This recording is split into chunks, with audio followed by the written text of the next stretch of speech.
on this view here, but if I need to switch to my phone, I will. Let me know if you guys can't see well enough because this is my computer and I have it set up so it's a wider view. Welcome, Carrie. What? I just welcomed Carrie. Oh, hi, Carrie. We are gonna, I'll switch to my phone setup if you need to get closer. But I figured for this one, we don't necessarily have to maybe be so close, but I can still probably get nice and close. But you haven't logged in with your phone, so we won't see you in your phone if you go to your phone. Unfortunately, I got injured. Why not? Because you haven't logged in with your phone. Well, I can. I said I'll pop it on. That's what I mean. You just, if you are going close with us wanting to see it, we won't see anything because you're not logged in yet. Does that make sense? Yeah, it does. But I want to try and stay with this this view here in the setup and see how it works. But welcome everyone to our All-Star Beauty session, the first one of 2021, and we are going to be talking about just all sorts of fun beauty tools. I really wanted to focus on brushes. This is something that I think Christy asked about. I always get lots of questions on brushes and tools, and I love teaching about brushes and tools and all sorts of things, because I think that, well, my experience as a makeup artist has been, most people are like, I have no idea what I'm doing. I have these like rando brushes here, and they try and do their whole face with like a couple random things, and they wonder why stuff's not working. And really, your tools make a huge difference in how your makeup is applied for so many reasons. Because like, imagine trying to dig a trench with a spoon, you know, or, you know, build a shelf with a pocket knife. You know, it's like you really need something that is adequate. And we know in all the things we talked about with makeup and skincare, there are so many different textures out there and finishes and products. And when we think about it, a different tool is going to work differently with all of these different products. But also, like, every single one of us on this call has different skin and different concerns and different ways we like to wear makeup. I have none on because I just wanted nothing on in case, you know, because we always get in and play with stuff and all of that. So I figured it'd just be better to have a clean slate so we could play however we wanted to. But, you know, when we think about not just the product itself, but how we each individually want to wear the product, how we want it to look, different tools are going to be the way to get the results that we want. And so I always like to start these calls with people just throwing out some specific, if you have specific questions about anything on our topic, put it out there. You can put it in the chat or you can ask, and then we can make sure that we cover all of that in our hour, because, you know, and you know, I can talk forever, but I want to talk about what you guys want to hear about. So, anybody have any questions they want to put in the chat or ask to make sure that I or we all cover it this evening? Like if you have questions about specific brushes or trying to get a specific effect with something, or maybe like a problem that you've had with something that you were like, would maybe a different brush or beauty tool help me with this? If not, I'll just go to town and we'll start. I just basically want to know what's best for creases, lids, blending, all that kind of stuff. Cool. That's just me. Love it. No, that's great. And we will definitely go through all of that. Now, you are all getting a special little treat here, because I'm going to share some of the things with you that I was actually going to be sharing for the LimeLife Makeup University session, because my topic was about how to use like shade and light and beauty tools in particular to get that effect. So you all are getting, you're all getting the good stuff. I was bringing the good stuff, but you know, bring the good stuff. So let's play a game to start. You can raise your hand or you can pop it in the chat if you would like. How many makeup brushes do you own, like total? Raise your hand or drop it in the chat if it's 5 or less. So if you own 5 or less brushes, you can raise your hand or you can just like pop something in the chat. You have 5 or less. Okay, so no one so far. Carrie has so many. Okay, if you have up to 15, drop it in the chat. You're working like more than 10, less than 20 kind of world. Okay, and then we're talking about total that you like have. Okay, if you're like 15 to 30, who's in that range? And who has like more than 30 to 500? I'm betting Stephanie does. I have 100. Don't count your kid. Don't count your kid, and where do you fall? Oh, if I don't count my kid, well, that's hard. Right? Oh, I thought you said kid. So easily 50 plus. Easily 50 plus. Because you've all seen my like hospital box, or some of you see my hospital box of reject brushes too. Like it's just this office, it's just a shenanigan of like, I have my kit stuff, and then I have my personal stuff, and then I have like stuff I'm giving away, and then like stuff that for some reason just sits in a box and is sad and lonely. I'm just laying out all my brushes and I had no idea I even had what I have. So it's a good inventory. So when I'm getting together with someone and we're doing like a makeup bag makeover, we're just like going through all their stuff. And usually when I do appointments like that, if I can be in person, I like to be in person because I really like going through people's stuff. And the funnest game is I didn't even know I had that. And it happens so much when people go through their brushes. So that's kind of phase 1. I like dig through the stuff and really lay it out and like go through and really see what you have. And it's that process of like, what's worth keeping, what's not. I've seen people go through their things and I'm literally shocked at stuff where I'm like, that's a great makeup brush. How do you never use that? You know, sometimes people really have some cool stuff in there. And then there's a lot of times where I'm like, can I kidnap this brush and make sure you never see it or use it again and forget it ever existed? There's a lot of that too. But We're not doing that tonight, right? You're not gonna make us do that, right? that's a Throw personal things away. We're just gonna be going through. I want this is a how-to. I really want to teach you the basics and like. Here's the thing about brushes is that I don't care what a brush was intended for when it was made. I don't pay attention to what their names are, what someone decided this brush was for. I That agree. means nothing to me. Absolutely. Like what matters to me is shape, size, density. Really? I have a question. What's up, Cal? I've literally had this since I was like a freshman in high school. It's exciting. I've got some of those. I don't know what it's for, but I love this brush. What do you do with it? I mean, I do all sorts of things with it, mostly eyeshadow. Yeah, that looks like a good brush, like a little flat. It's very flat. Ooh, it's flatter than that. But yeah, I think also maybe because, I don't know, the shape, the bristles are different than when I first got. I think it was fluffier when I got it, but I like it. They can definitely change over time. That's for sure. Well, we all know that. Harry says, yeah, And maybe for face. Yes.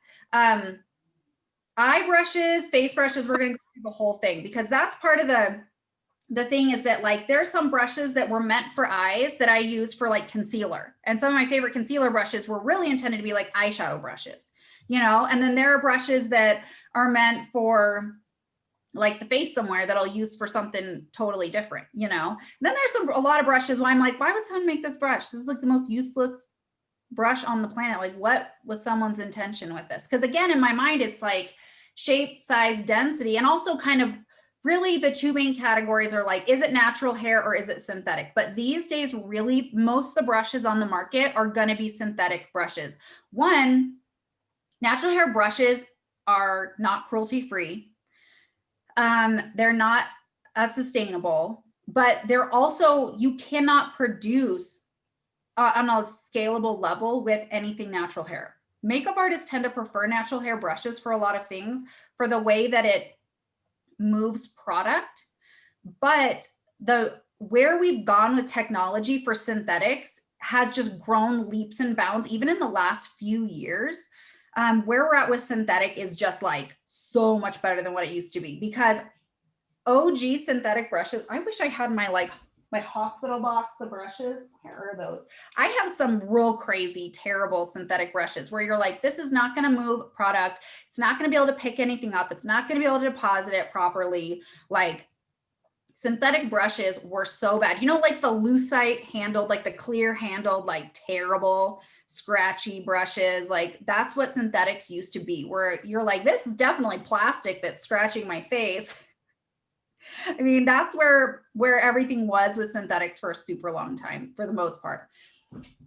But I typically prefer synthetics because they're really very durable too. Synthetics are much more durable than any sort of natural hair brush. When you have a natural hair brush, they're going to be really expensive and you have to tiptoe around the care of that brush. And if you care for it, it will last.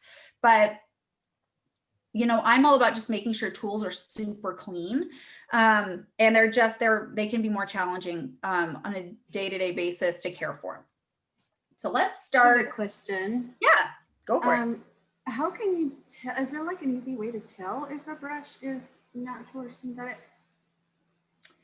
Usually you can feel the difference. Natural hair brushes are very soft. It will usually say, like, and if you're getting something, it will say if it's natural hair or synthetic. I can tell by touch, but I've been doing this a long time.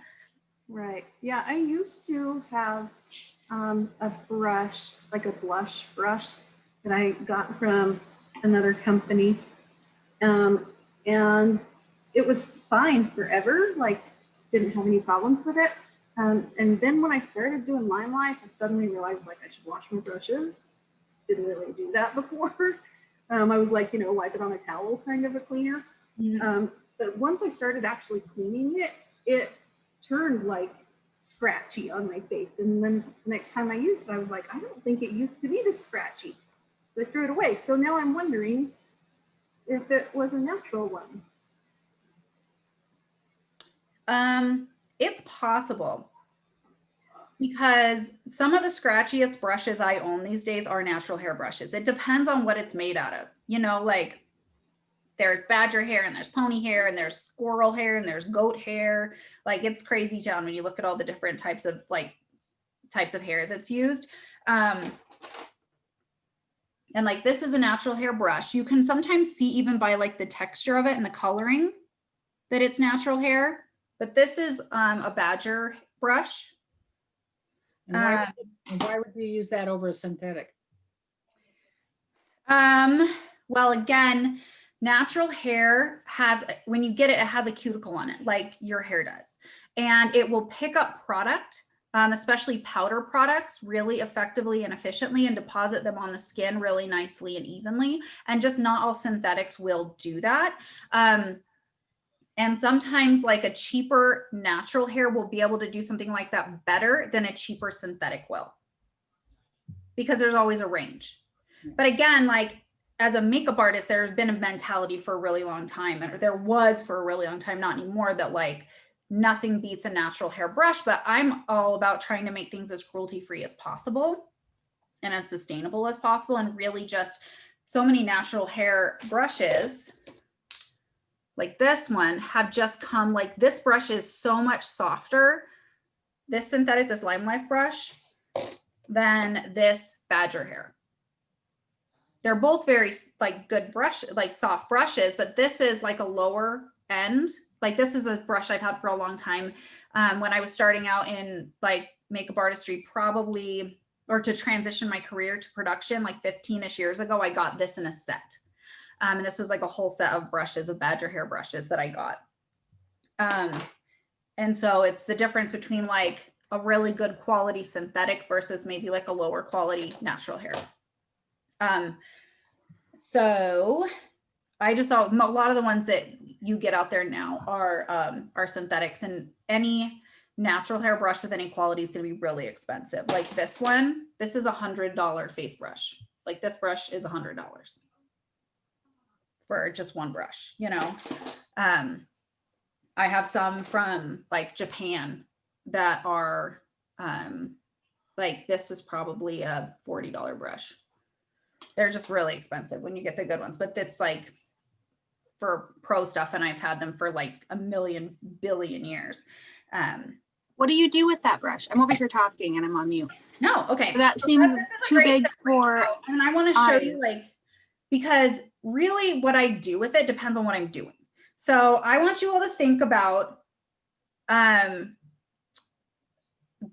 you have a brush in front of you, like grab a brush. Because the way I like teaching about brushes for people to actually like grab some and play in them and have maybe a couple different ones so you can compare. Because when we're talking about something on the face versus the eye, like Christy was asking about blending and application, this is where like the rubber meets the road, this conversation here. So with brushes, this one is, see, in comparison to like my thumb, it's like thumb sized. It's very dense, but it still is soft, but it's got a real density to it. But look at the size also, because remember when I said size, shape, density, and then look at that size. So something like this, I will use on the eye. And again, this is like my pro kit, what I'd use on someone else. If I'm doing a look and I usually use this brush clean. This is not a brush that I use to apply product. It's a brush that I use to blend because it's more dense. But the size of it, if I really need to blend something out and work something in one place, it's really nice and soft. So it's not going to get scratchy with a motion I'm doing repeatedly in one spot. And the density and the size are going to blend a very specific way. The denser the brush, and so grab brushes and maybe pick two if you have, or what if you just have one, and really feel the density of it. Is it floppy? Let me find one that's like soft. Stephanie, if you like, you've talked about using this one for blending also. Yep. It's smaller. So can you just, because it's a good comparison in terms of blending, can you talk about this is dense, but it's smaller. That one's dense, but it's bigger. That one you said you use with no product. This one you actually apply product with. Yeah, let me try and find that one too. Okay. Can we use LimeLife numbers if possible? Yeah, absolutely. And I'm going to show some LimeLife ones. So this one is LimeLife number 8. That's what I thought. Thank you, Megan. This is the number 8. I picked the right one. Okay. Same concept. So this is one, it's a little smaller. I love the size of this one because this one is pretty big for a lot of things. I don't bust this one out all the time because it's a little big for some of those blending jobs. It's just too big. Whereas this one, very soft still, really nice and dense, but it's smaller. So I can work it in a smaller area with that blending. If I'm blending like this and I'm just working product and just really trying to move something and get it nicely diffused, this one is going to be more precise with that blending. If I'm using this bigger one, it's going to be blending in a bigger area. I'm going to have less control. It's going to be like the size of the end of this brush, essentially, where it's going to blend to versus something. Thank you. Yep. Got it. How does that compare to the number 5 buffer? Okay, I'll show you that one. Not ours. I'm talking about yours. I know how it. Oh, okay. I have so much fun with this, you all. So it's bigger. Okay. So a more dense brush is going to apply product more densely, and it's going to have the ability to move a denser product on the skin. So it's that direct relationship there. And so whenever people are trying to pick out brushes, it's like, okay, what are you trying to do and what type of product are you using? A fluffier, more airy brush, something that I sometimes refer to as like floppy. Does anyone have our LimeLife, like large diffuser brush? You mean number 17? Yeah. So this is one that is not a LimeLife brush. And this one drives me crazy because it is not as dense. I don't have one of my, that 17 on me. This one is too floppy. Like the density doesn't match the size and the shape and how I want to use it. I want to use that diffuser brush to say like blend foundation. Like the LimeLife foundation is a cream foundation. So something that has a little more density to it is going to move that product really nicely.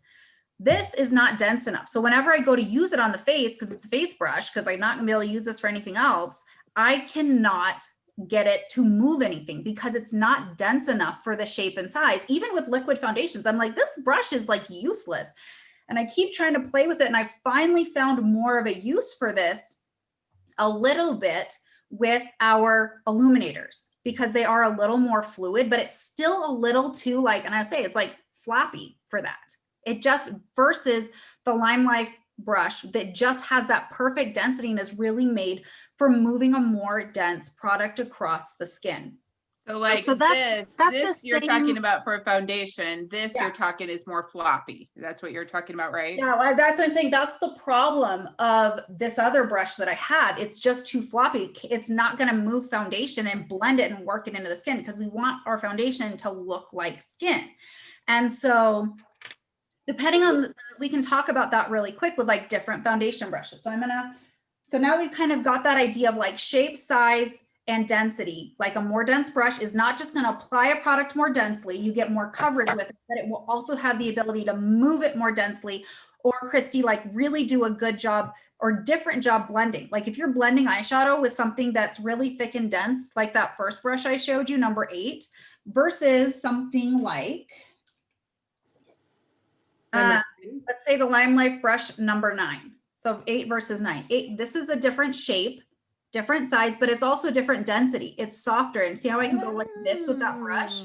It's Okay. going to blend really, really differently than something like this that's really dense. You know, think about it when we're actually thinking about working product on the skin that you put on the skin or you're putting on the skin. I use this one, this number 8, that dense, short, domed blender. Like if I'm, let me show you one of my fun tricks. And we're going to start getting makeup on right now. Because I I like to use that one for concealer. And that's great. And that would give a more dense concealer application. When I was Number saying 8, Kelly?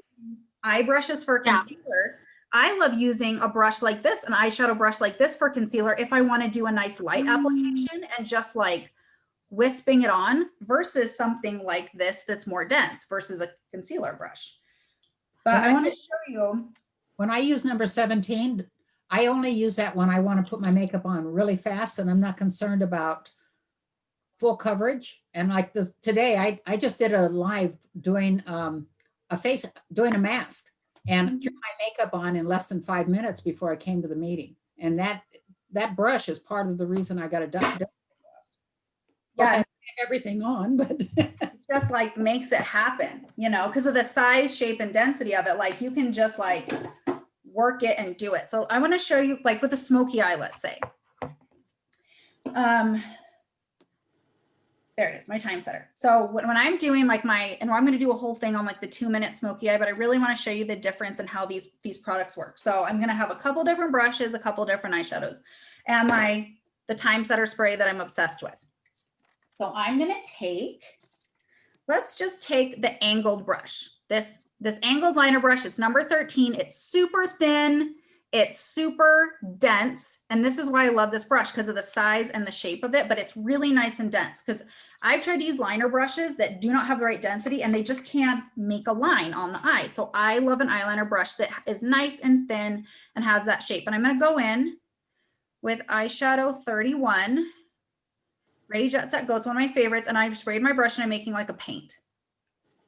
Let me know if you can see this well. And I'm just going to go in. And I'm going to just get it right at my lash line. And it's because of the shape and size, I can do this really nice small line here. And thin on this side. Just get it on. Now, my favorite way to do a smoky eye is to blend something like this out. Sometimes I will just use this little angled brush and I'll just do a little wispy blend and blend it up and just work it and do a little soft blend. But it's only going to do so much. You know, I can't do circles with it because it's like a liner brush. I can't do this. Like, what's that going to do? It's going to be crazy tone. But if I want to let's do it on the other side and I'll show you my fun trick. So I'm doing, again, making a little eye paint, which is one of my favorite tricks. I'm going to go, this is my blind side too. So when I do anything on this eye, I literally can't see what I'm doing, which is maybe how I came up with this because I like stuff that just is fast and easy. Getting it on. Then I will take this brush, this short domed brush, dip it into a different eyeshadow that I want to use to blend it. And just taking a gray, high quality, and I'm going to take it and I'm just going to blend these two together. And because I have this nice dense brush, I can just take it and I can just like work that product and blend it and smoke it out and just do like the quickest, fastest smoky eye, because I can move two products at the same time. I can move something that I use the setting spray with, or I could do with liner or whatever, and just do a really fast smoky eye because I have this shape that's a nice circle that I can work that circular motion with. My motion matches the shape of the brush that I'm using.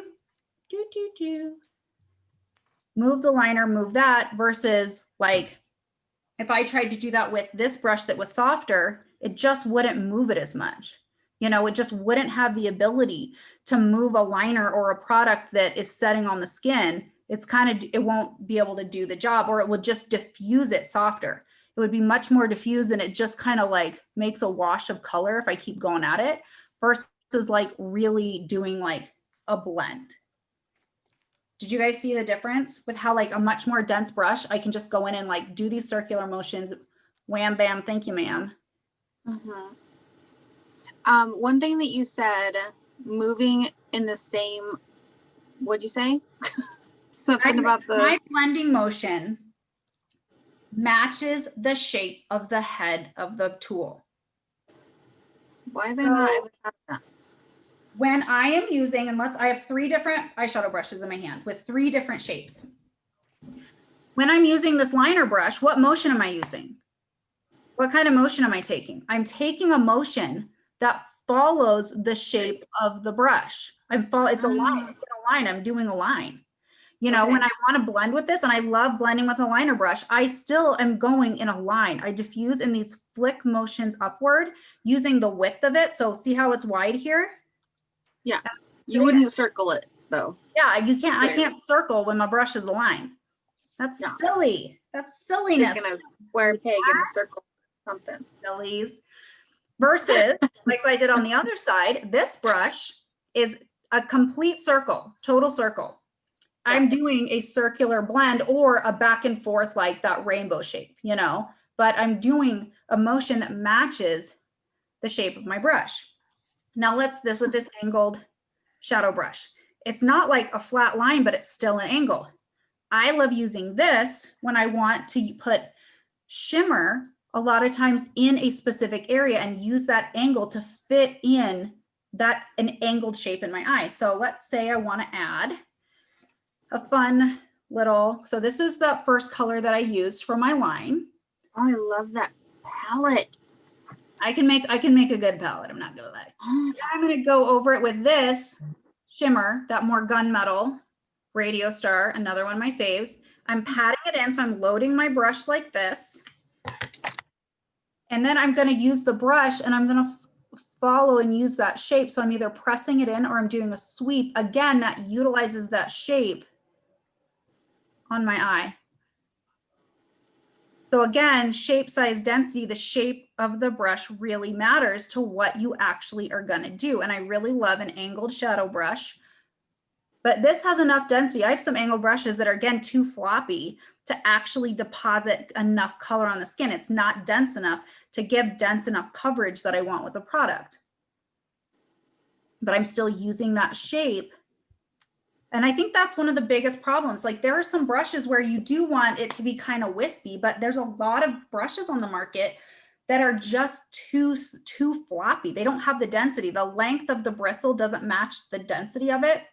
And I'm like, what is the point of this? It's not moving product, it's not depositing product. Like feels good when you swish it around, but like, what's it gonna do?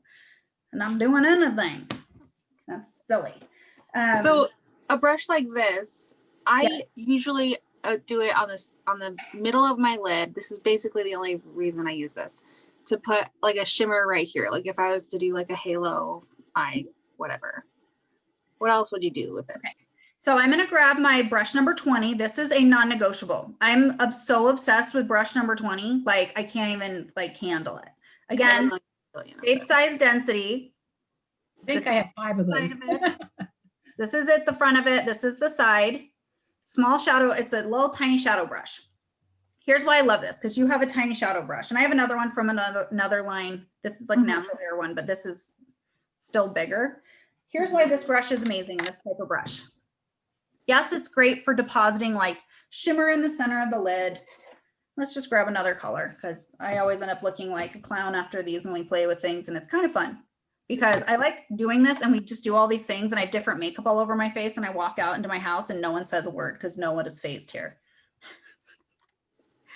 But I will take a little brush like this and I just loaded it with a gold shimmer, a little bit. And you can just take it and press it in the center because shape, size, density, this has the perfect size to control. I always err on the side of smaller brushes. And I think that's one of the things I find people do wrong the most is they're using too big of a brush, especially for the eyes, than they need. I always err on the side of smaller brushes because, I mean, I feel like I have pretty big eyes and I still need small brushes. Like if you feel like, I mean, it's all about control. We want to control, we want to know what we're doing. And a big brush, when you're trying to do stuff in a small area, you have no control. You are literally like stuck with the size of whatever that brush is. So this brush is such a great size and the perfect density so I can apply and blend. So I love using this brush to press shadow in the center of my lid. See how nice and small it is so I can get it exactly where I want it. Hooray. But one of my favorite things to do with this brush is I really love blending and applying under the eye.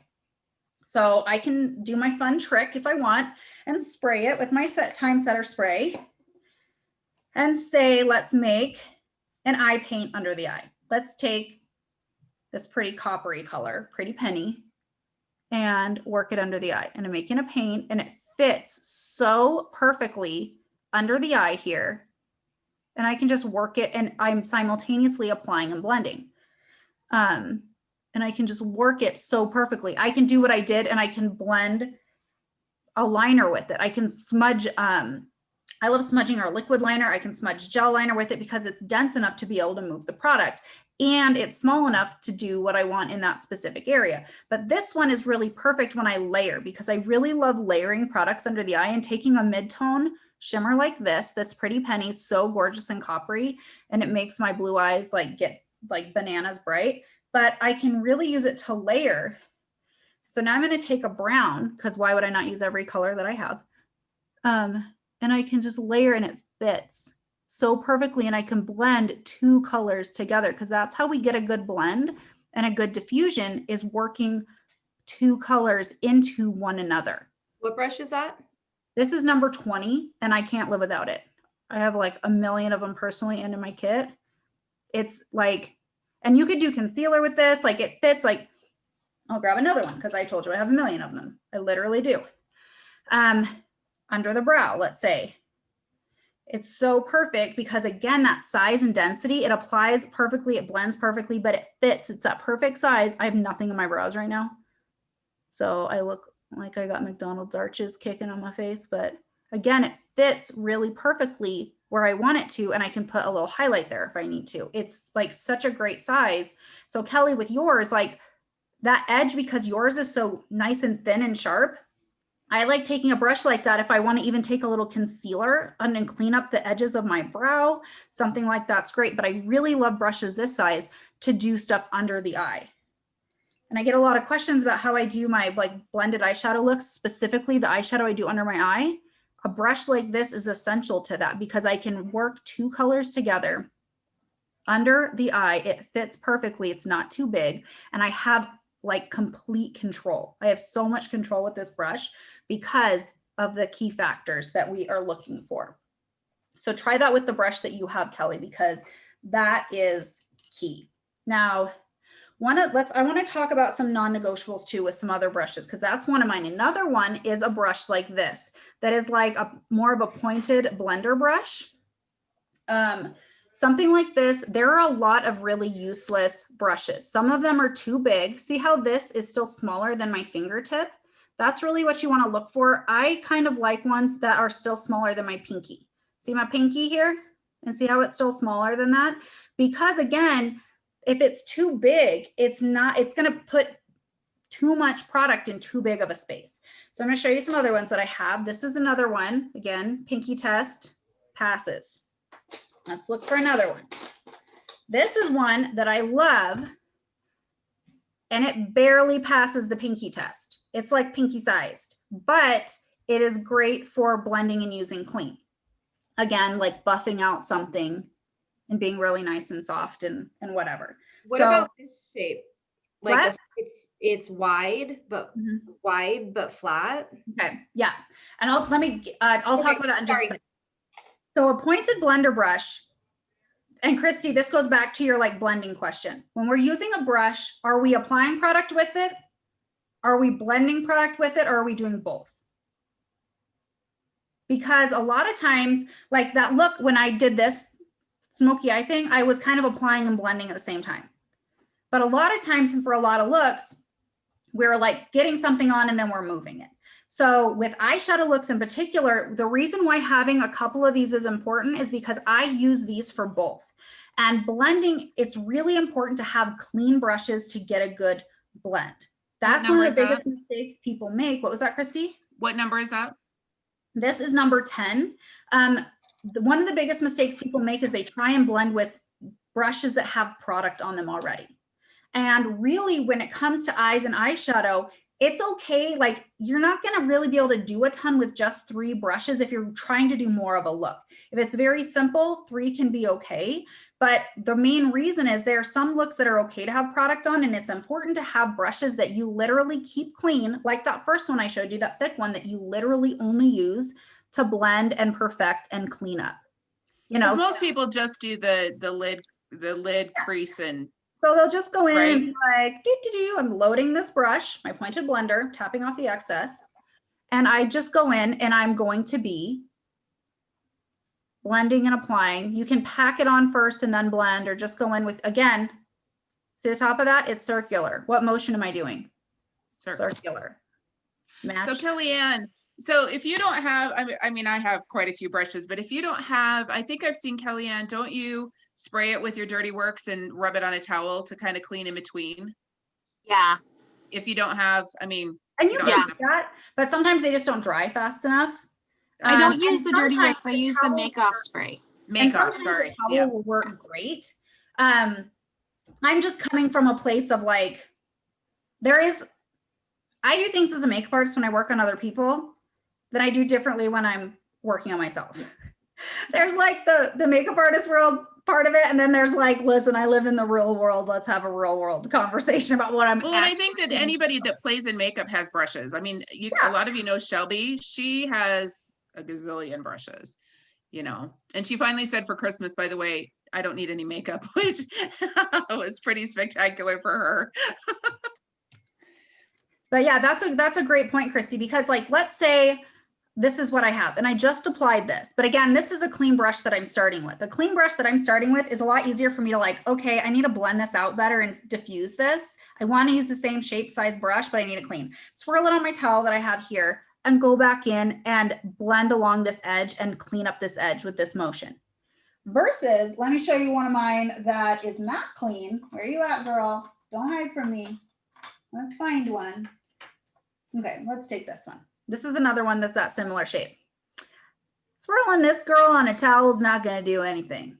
She's lived a life. She needs to get washed. And if I just like swirl it on the towel, it might make me feel good on the inside. But when I go to put It's it just on my gonna face, muddy. I'm it's gonna be muddy like, everything. ugh, like my bad. That's not doing what I want to do. You know, so just keep that in mind, that Right. that's like your method. That's cool beans. And spraying it with a brush cleaner can help, but they can take time to dry. And I like do everything in 14 seconds Right. or an hour. There's no in between. They're very fast or very, very long. Oh my gosh. But that's the thing. So a blending brush is really super important for eyeshadow look. So, but that's the test, because let me find one that I always laugh about. Here is this brush. I'm kind of laughing at you, Stephanie, inside, because your pinky is probably way smaller than my pinky. Do you know what I mean? But I totally get it. like, but again, Totally like, get look at this one. This is a brush that is the same shape, size, and density. It's a great, but I mean, not size, because if you look in relation to the brush, yes. But like, this is a big Right. brush, in comparison. Something like, you see the difference in those? And I will have clients Right. that literally are trying to do looks with something like this, and they're wondering why they're not getting the results they want. It's Mhm. just too big. Yeah, it's a great shape. It's a great density. Like, what am I going to do with this thing? I mean, like, I it know covers your whole eye at one time. I could like whisk away fallout, or I could apply like highlighter with it, or I could contour my nose with it maybe. But again, it's too big. Even though it's eyeshadow shaped, great density, great brush. It's not going to do what I need it to. It's just too big. Okay.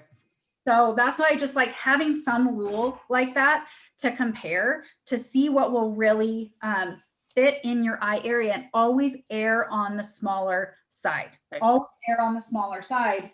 And again, that's one of the reasons I'm so obsessed with that brush number 20. And then this liner brush I use all the time because it's like such a perfect size. I even have some angled liner brushes that are just too big to do some things that I need them to do.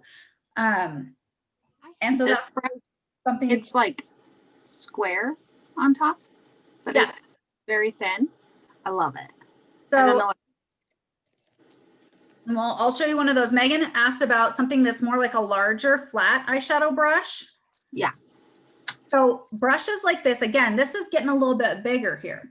Still a great density, love the shape, but again, see how it's flat? So I'm not really going to be doing any sort of like circular blending motion with this, it's this flat brush. So this is going to be more of a painting motion. A brush like this, actually, because it is flat, I can do a blending motion this way. These are the two main blending motions you do are the circular and the rainbow kind of shape. So a brush like this can be very appropriate if you just want to do a back and forth, let's say blend here, back and forth under the eye as we're cleaning up, if I want to use this clean and really get a good, if I'm doing this shape, because again, it matches the shape of the brush. I use these a lot if I'm doing a look on my lid where I do something smokier and then I want to paint a shimmer across the top of this smokier depth. But again, it's pretty large. See how it is in comparison to my eye? So I'll use it if I want to.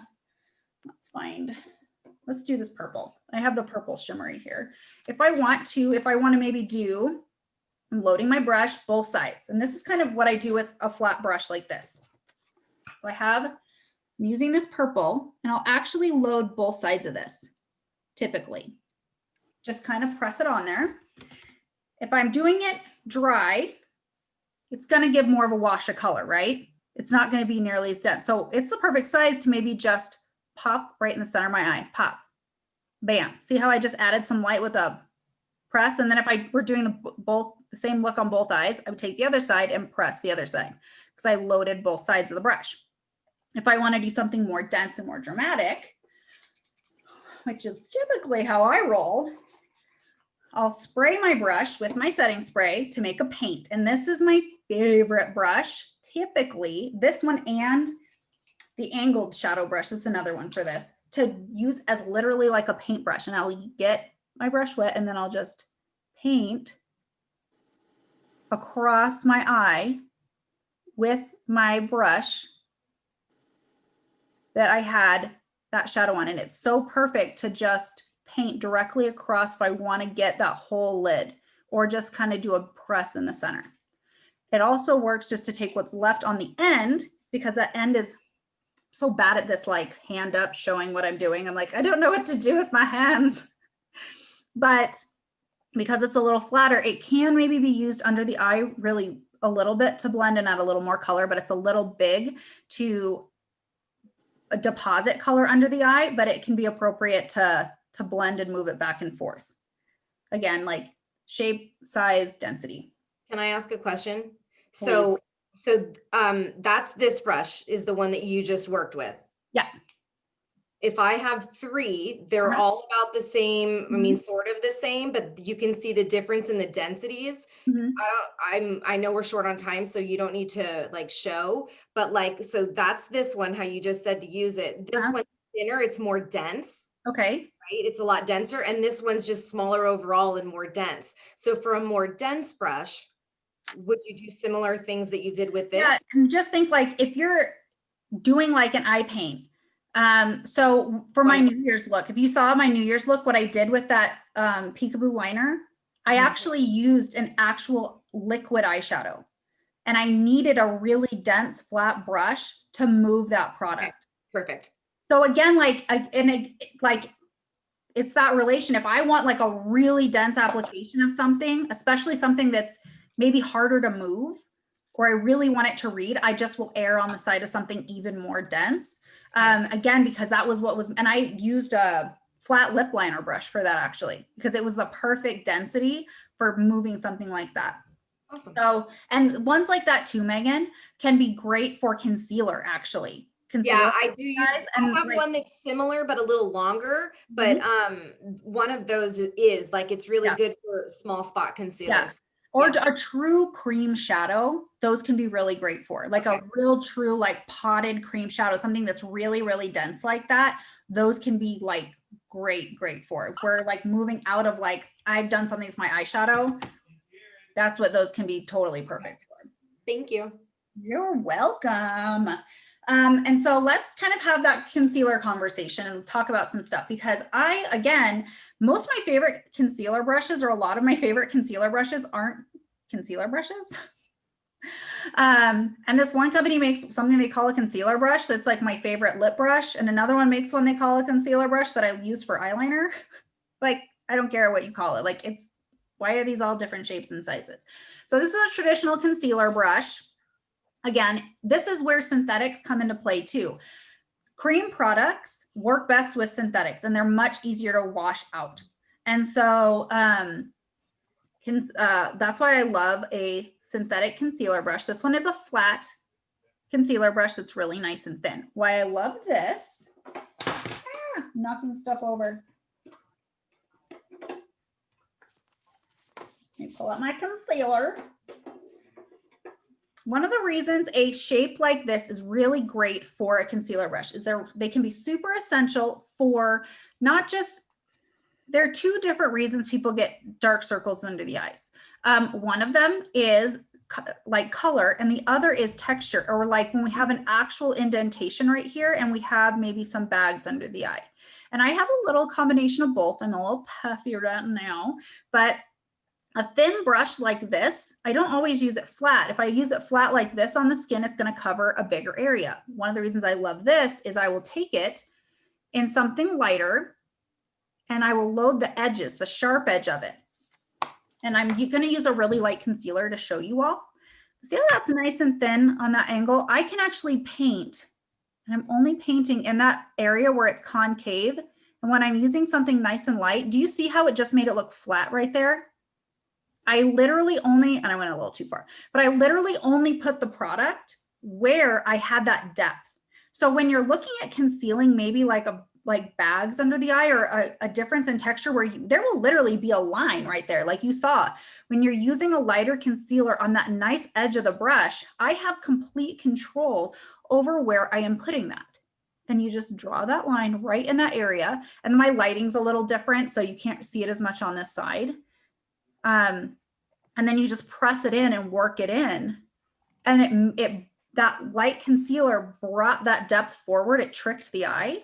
And that's why I love a brush like this, because I can go nice and thin in that area right here. Or I can take it and use the flat side now to just blah, blah, blah, blah, over the top on a bigger area. And I'm patting. See how I'm just like tippy tapping all over?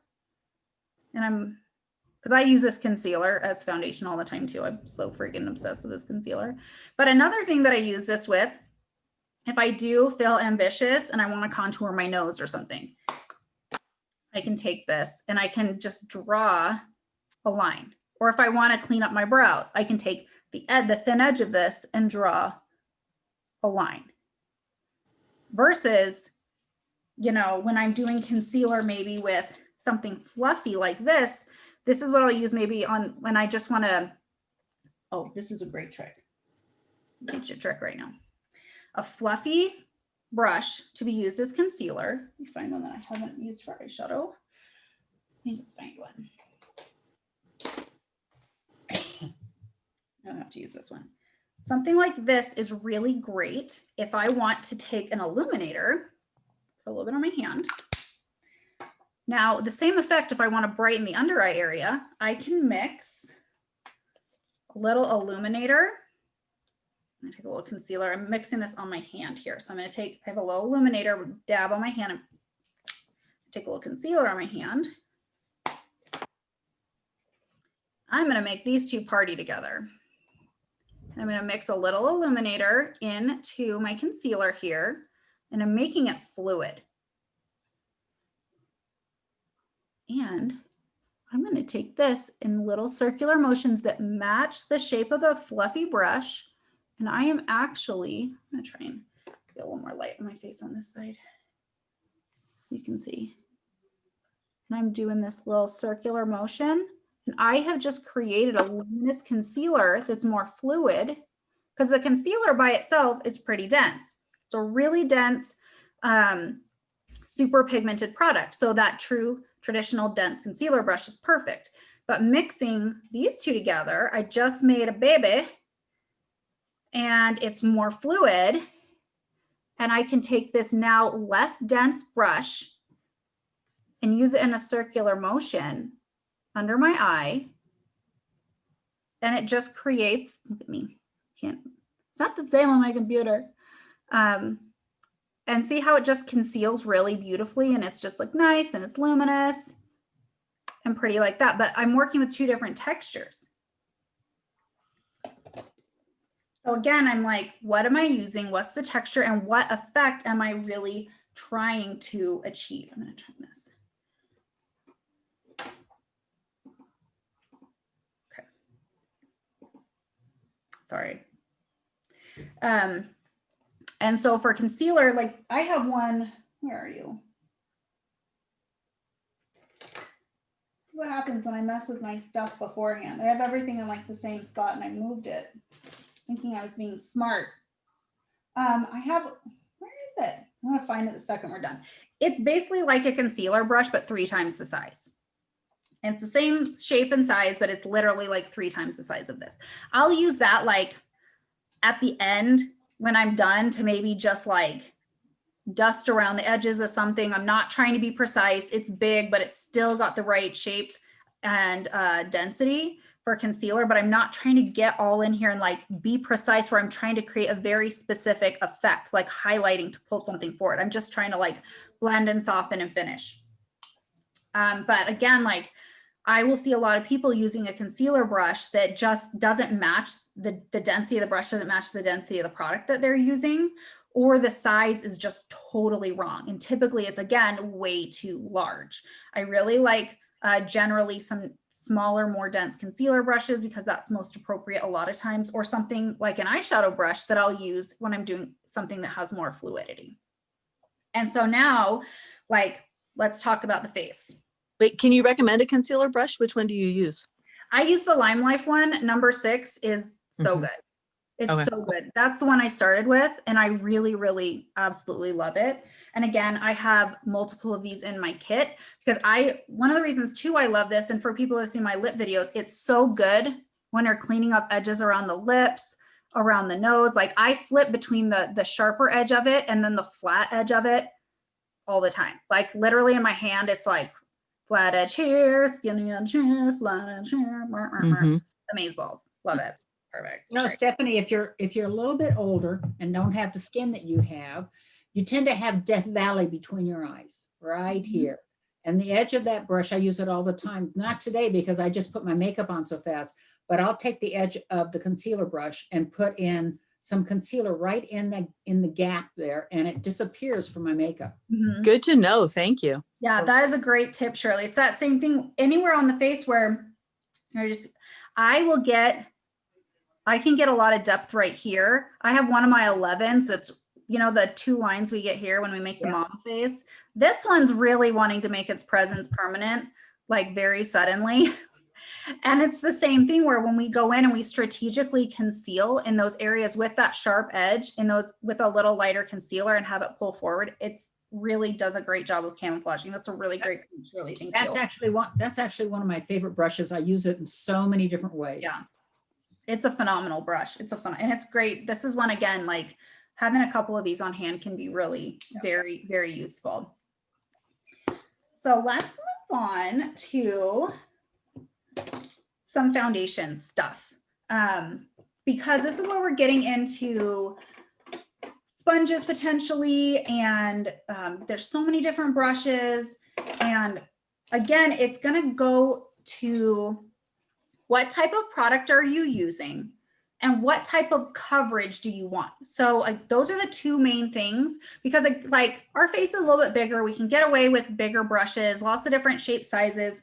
So there's a lot of different foundation brushes. There's ones that are super dense like this, a little bit bigger. This is a pretty dense brush, really nice and soft. We have ones like this, little smaller, still really nice and dense. I'm going to show you the difference. I have two that these look like they could be twins, right?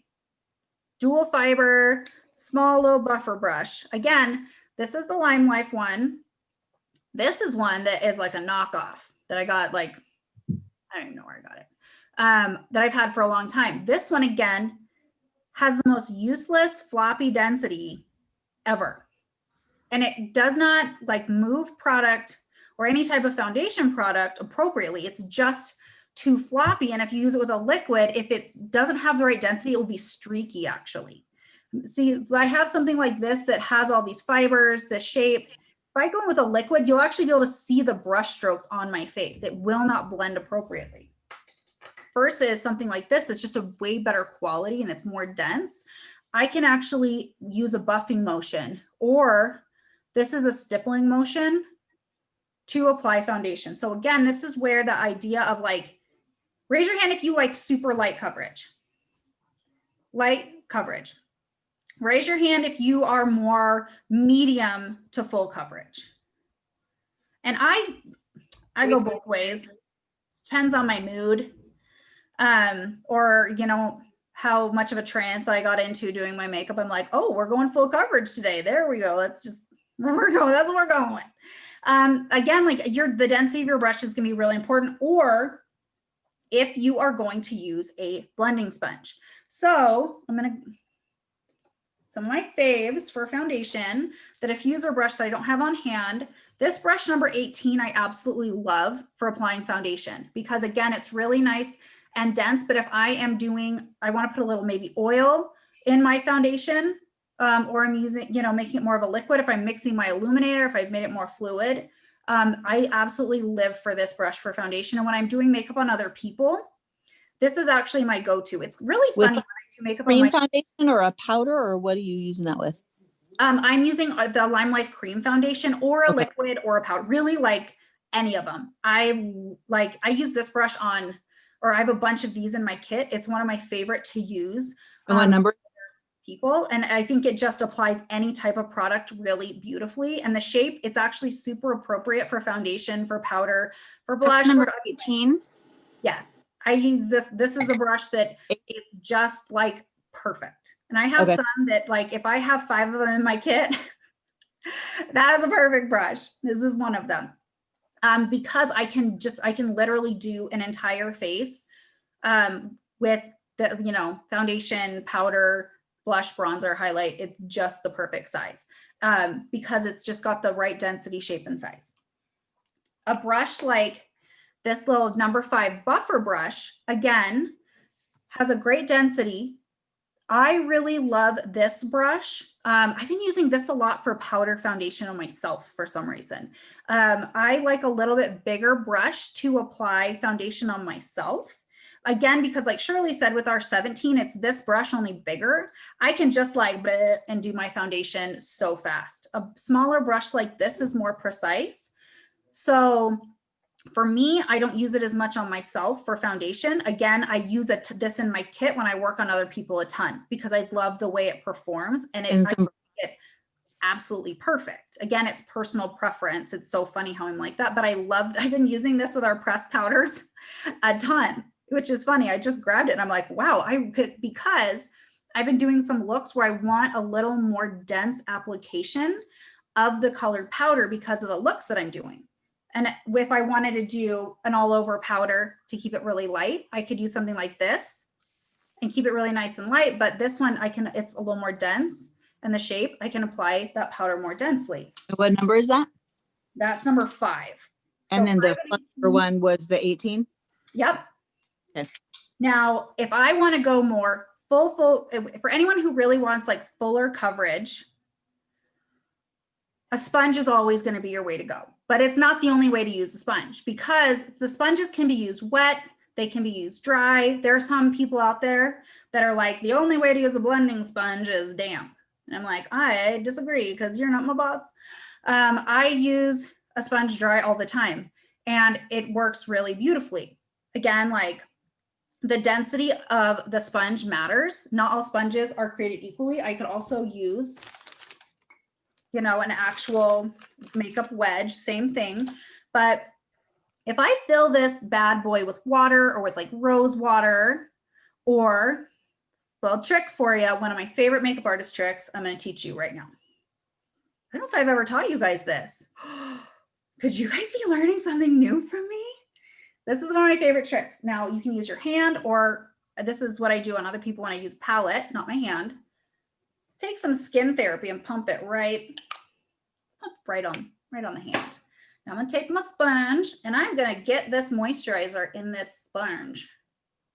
This is great if maybe someone is a little more dehydrated, or you feel more dehydrated, or let's say, raise your hand if you started to put on your foundation and you see some texture you didn't know was there, and you're like, oh boy, I didn't know that was there. That happens, I mean, like this time of year especially. Sponge, moisturizer. I'm gonna press my moisturizer. Oh, that feels really good. Press my moisturizer all around my face first. So can that be done as like a touch up, like midday when you're feeling like more thirsty? Yes, absolutely. Is it the same as using, or similar to using the due date? No, this is gonna be a little different because this has more water content. Okay. So I'm pressing this in, and I have a really nice even application of pressed in moisturizer, but now I have residual moisturizer in my sponge. Megan, I like doing this. If I'm doing this with an oil, I do prefer to use a brush, and I typically use brush number 5. So depending on what I'm doing, if I want to do that, I'll use brush number 5 with like an oil, like One Drop Wonder or Due Date all over, and then use the residual oil in the brush. With a sponge, and I can again use a wedge all over, then take a little bit of my moisturizer, or not my moisturizer, my foundation. I'm using a cream. Press it in, and then do that same pressing motion right over the top, like this. And that moisturizer is in the sponge, and and this is great for texture, because what happens if you blend over texture and dry skin? Where are we gonna do that? Just like kicking it up. Like you don't go into like a pile of leaves and expect it to settle by like rolling around in it, you know? That's my problem with foundation, is that I will get to that point and I'll just quit. And that's it. I'm done, because it's just so, especially with this going on, it just. So this is a stippling motion is really so we have the buffing motion, but this is a stippling motion. A stippling is like, it's like a press almost in a roll. And I'm really working it into the skin. And the stippling motion I can do again with a sponge or one of these brushes. I love doing a stippling motion. And I'm not just like stabbing at my face like willy-nilly. I'm actually doing like this pressing motion where I'm working into the skin and I'm stippling it into the skin. That's really good if you have It really like get into the skin really beautifully, but it's not disturbing any maybe like dryness or texture. This is really important. Like if maybe you've had a skin treatment and you are peeling and you're like, oh my gosh, like I can't, how do I put on my foundation? Or if you're covering blemishes can be really challenging to cover if you just have more dryness or dehydration, or your skin's patchy or whatever it is. This motion, but I really love that combination of moisturizer in a sponge first, apply and press it in. You're settling it. Then you go with your foundation product that has that moisturizer in there and just press it on. And it really just can make everything just very, very nice and very smooth. I get a lot of dry skin around my nose. Love you, Shirley. Sorry, guys, I gotta go. We forgive you. We're running a little long today, but and this is such a fun conversation because it's very personal, like brushes. And that's why I like teaching concepts about like what this brush is going to do and what you want it to do and troubleshoot, because what works for some person is not going to work for another, not just because of people's different concerns, but because of preference. You know, there can be a lot of different means to the same end, and it comes down to personal preference too. So I just want you all to like really think about that idea of like the shape, size, density, like what is this, like with what it is, like what's it possible to do and how can you use it differently? So with sponges, because of the shape, size, and density, if we want full coverage, a sponge is always going to be the way to go. However, if I get this bad boy super wet and make a product more fluid, I'm going to be able to get really lovely sheer coverage too with this stippling motion.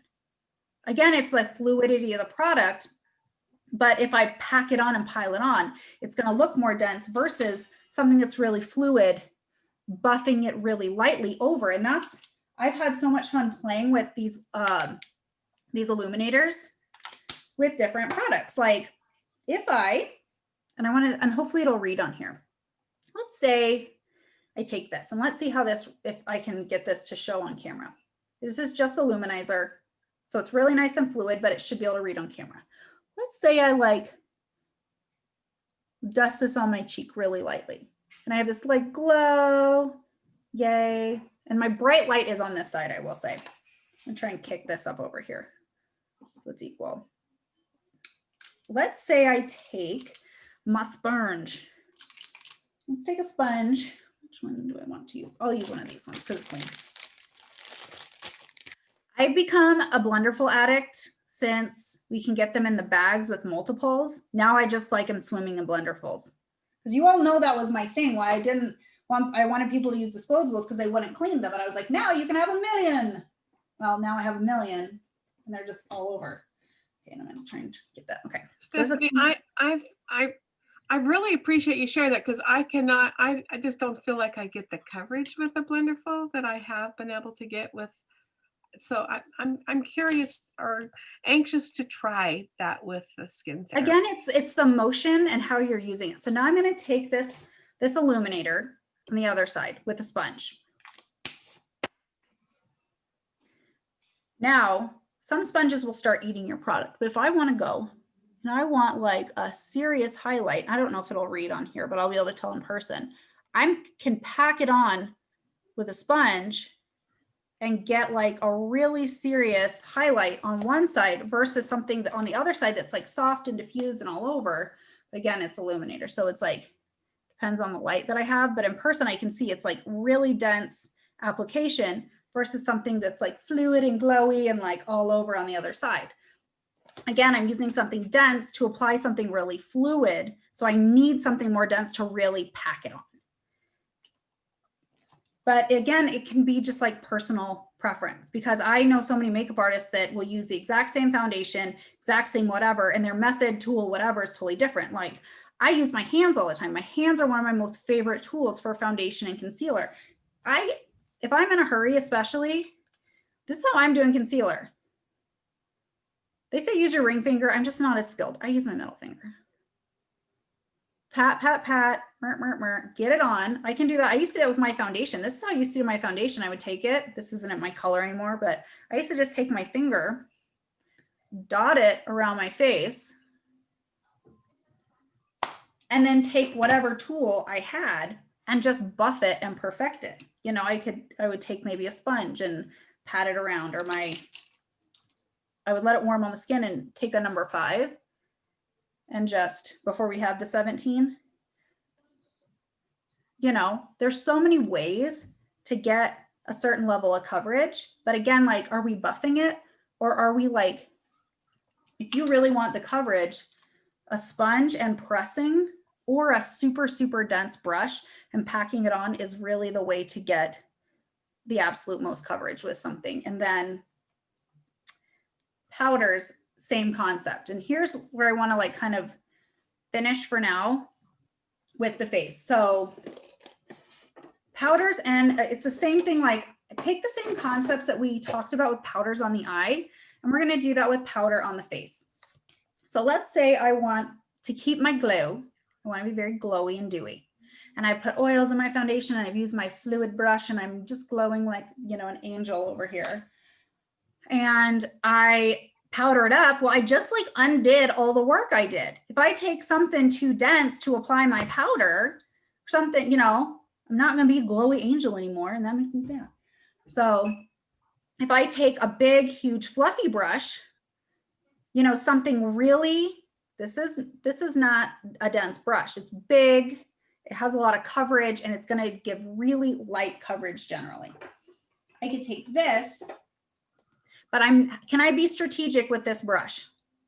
Not in the actual slightest. This thing is so huge. It's gigantic. So if I went in with my powder and did I could do a light powdering, very little control, definitely all over. You know, even if this thing is like, I have a big forehead. This thing's like forehead sized. I'm still trying to figure this one out. Like, I keep them because they're soft, but I'll use this like dust stuff away. But again, it's like face sized. Let's be honest, I don't use it that much. But one of my favorite powder brushes, I again like being strategic. So this is another brush that I have 5 of in my kit minimum. This is brush number 19. Does this look like a powder brush to you that you would grab for powder? I use this for powder because it's very small and it's very strategic, and it's a beautiful density. So whether I'm doing a translucent powder just to mattify, I got to replace this one. Again, I'll load my brush, and this is great because I can powder the areas like, I don't want my forehead to be glowy. That's not how I roll. I don't really want my chin to be glowy. No. And this area here, you know, I said I get really deep nasal labial folds here. This is what I call colorless contouring. And I take my powder and I actually mattify that. And did you see how that just went down when I did that? Right, like this. You take it and you mattify that right here, and it actually looks nice and flush to the skin. It's very nice and small, and I can strategically powder. This is also great if I have a couple areas, maybe I have some sun damage through here and through here, and I maybe want to use my colorless powder all over, but I want to use a color powder in those areas where I want a little extra coverage. I want a smaller brush. I can just press a little color powder on those areas where maybe I need a little extra coverage, but I don't want that much coverage all over. Or maybe my nose is a little extra red for some reason. I can do that. And I really love this brush because it's very small, it's very strategic, and to me, it just gives the absolute perfect amount of powder because it's not floppy, but it's not hard. You know, it still blends really beautifully.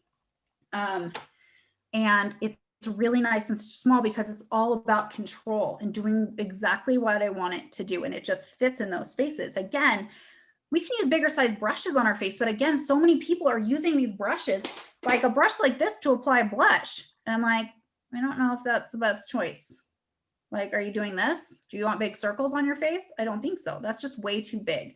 And again, like, it's cool and it seems like a cool brush, but like, it's just literally gigantic. It's not gonna do like the best job. I love an angled brush or something like this that is pointed. This seems big, but it's actually pointed all the way around. It's kind of like that eyeshadow brush that we used. These are great because they work with the angles of our face. The shape of it works with the job it's supposed to do. So I love giving a little like bronzer contour with this angled brush. I will do blush, contour, bronzer, blush, highlight with this brush because it just fits in the face. It's the perfect size and it's not going to be too crazy dense. Number 3. Yes. So this is number 3. Number 4. And this one is number 1. Number 1. Okay. So this one And I use this brush. I don't use it as is typically. I grab it and I squish it. So see how I did that? See how it's this shape? If I'm really, because this is a little more dense, I squish it and then I'll work it into the face like this. And I really love if, because again, I made it really super flat. If I really want to do more shading, I can get it really nice and flat when I do that with this. But let me grab my bronzer. Okay. Let's play with this bad boy right now. Let's say I want to take this bronzer, loading. And this is something that I will say about brushes. Load the brush, meaning put the powder on the spot of the brush you're actually going to use. That's one of the biggest mistakes I see people make is they'll go in like this with a brush and then they go like with this part of the brush. And they're trying to use the part of the brush that they didn't put the product on. So just be thoughtful about like how you're going to use the brush, like put the product on that part of the brush. It seems straightforward, but it's a huge mistake I see people make all the time. So I'm loading this and I really am going to use the angle of this to shape and shade. Now, something like this is a nice density for kind of a light to medium level of coverage. Again, very like wearable, you know, and I could just, you know, bronzer it up, contour. Same thing with the, you know, blush, because it just follows the shape of the face really nicely. But this is like, I'm doing more angular look, more angular brush. Again, the motion I'm using matches the shape. If I really wanted more of a dense contour, I'm going to take this brush. Ooh, it's gonna be a real contour. I put a lot on there. Flatten it out really nice and sharp. And I could just work that in there and do a much more sharp contour because I created that shape and density. Or again, take another one of these because this is so nice and dense and small and work it in there. So again, it's like, what am I going to use this for? What am I going to do? How is it going to work on the skin and apply the product appropriately? And why this is really, and I'm not going to assume everyone on here is using all LimeLife stuff, you know, like a powder is not a powder is not a powder. A cream is not a cream is not a cream. They all have different levels of pigment. They all have different ways that they are pressed in. They have different, you know, a matte is going to apply differently than something with a shimmer.